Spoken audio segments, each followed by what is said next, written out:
Turn Alert. Turn Alert. Turn Alert. Turn Alert.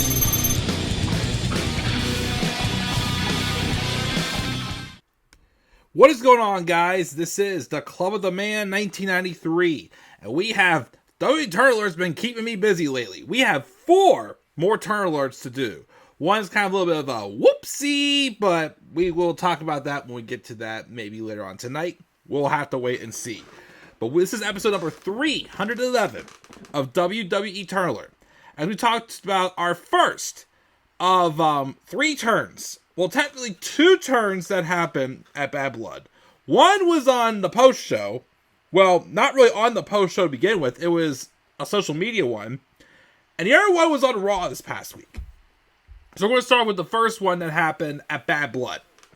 And that was the return of Raquel Rodriguez. Formerly, of course, Raquel Gonzalez. But since being called to the main roster, she's been Raquel Rodriguez. We're not going to be seeing this smiley face we've been getting for a few years now from Miss Rodriguez. As, let's face it, as a face character, Raquel's not bad.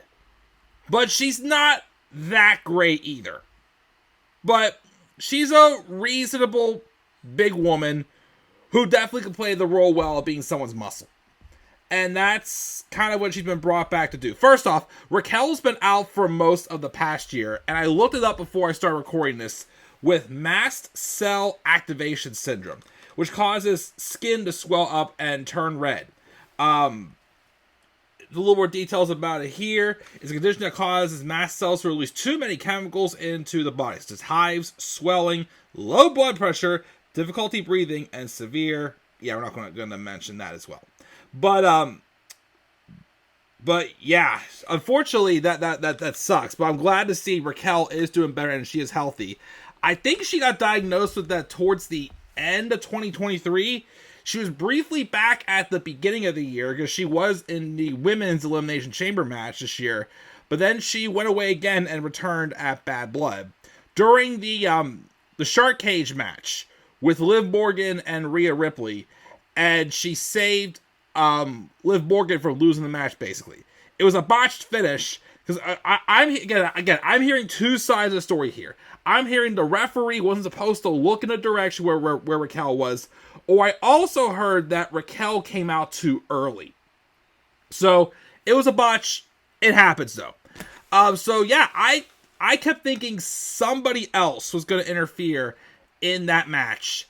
And I forgot that Raquel and Liv, even though there really wasn't much of a story to them at all, I forgot that they were a tag team. I think they've been women's tag champions once or twice. Raquel's definitely been tag champs with her, I believe, Aaliyah. In NXT, when there was the NXT women's tag title, she was tag champs with Dakota Kai. So she's had several tag title shots. She hasn't been women's champ on the main roster. She was NXT women's champion in NXT. Even though like I said before, Raquel's okay. But she's not great. But I do think this role of her playing with being like the muscle for Liv Morgan, especially if it's going to further on the heat and the storyline with this character Liv Morgan has, which I still agree, there's much more mileage in the storyline.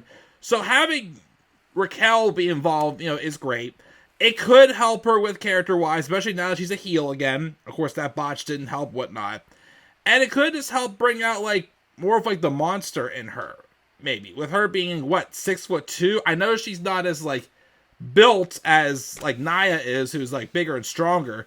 But Raquel is still someone that I feel like once she seasons out, she could be a solid champion. I think so. But we'll have to wait and see. I do think that this will help though, her being a heel and her being the muscle for Liv Morgan. Although last night on Raw, which we'll talk about in my Raw review, she was playing limousine driver, escorting the dirty couple of Dominik, Mysterio and Liv Morgan. And of course, they were in the back seat while Liv was driving up front. While Raquel was driving up front, Liv and Dom were in the back seat. Yeah, put 2 and 2 together. Make fish. Anyways, but yes, Raquel is back to being a heel for the first time since she was in NXT, we'll see how this goes. Again, hopefully it'll definitely help her character a little bit, and maybe she can improve, of course, in the ring as well. So I do have, good hopes for Raquel going forward. So what are your guys' thoughts on Raquel Rodriguez's return and her going heel? Leave your guys' thoughts down in the comments section below. And be sure also, as always, to slap a like on the video and subscribe for more content on my channel. Follow me on Twitter as well, at The Club with the Man 93. You can also follow me on TikTok and Instagram at The Club with the Man 1993. And as always, guys, please stay tuned for more WWE Turn Alert. Turn Alert. Turn Alert.